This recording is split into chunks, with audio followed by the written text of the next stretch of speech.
فبأي آلاء ربكما تكذبان. Ahsanallahu ilaikum, Ustaz. Izin bertanya, setiap hari saya terus mengalami kegelisahan karena suatu masalah. Mohon solusi dan nasihatnya agar hati saya bisa tenang, Ustaz. Bismillahirrahmanirrahim. Alhamdulillahi rabbil alamin. Wassalatu wassalamu ala al-mabawuthi rahmatan lil alamin. Nabiyina Muhammad wa ala alihi wa sahbihi wa man tabi'ahum bi ihsanin ila yaumiddin, amma ba'd. Kehidupan dunia ini itu memang sudah dijadikan oleh Allah Subhanahu wa taala sebagai ujian. Iya, alladzi khalaqal al-mauta wal hayata liyabluwakum. Dialah Allah yang menciptakan kematian dan kehidupan untuk menguji kalian. Jadi ujian. Tidak ada yang bisa keluar dari ujian. Namanya ujian, ada yang berhasil, ada yang tidak berhasil. Dan ujian itu kadang dalam bentuk nikmat, pemberian, dan kadang dalam bentuk hal yang ditahan.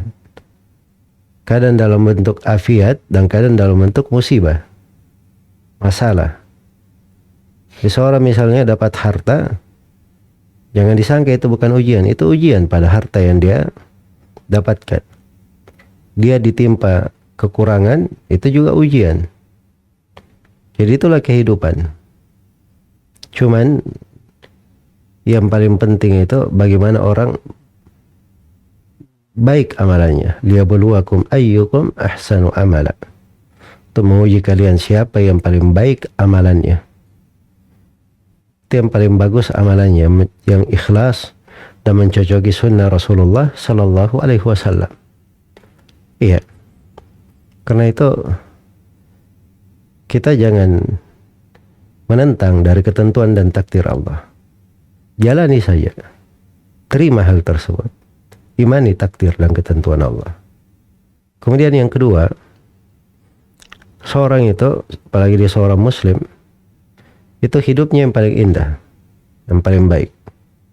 Sebab pada segala keadaan bagi dirinya itu adalah pintu ketaatan, pintu ibadah.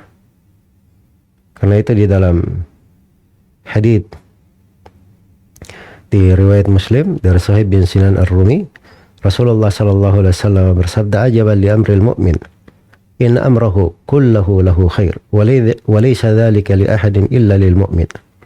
Sangat menakjubkan perkara seorang mukmin. Sungguhnya seluruh perkaranya adalah kebaikan. Dan ini tidak terjadi pada siapapun kecuali untuk seorang mukmin.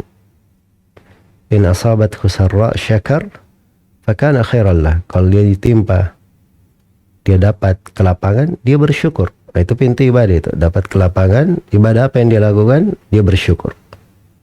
Itu ibadahnya. Maka kebaikan yang dia peroleh. Fa in asabathu dharra sabar fakana khairan lah. Kalau dia ditimpa oleh bahaya, kesusahan, maka dia bersabar. Itu pintu ibadahnya, sabar.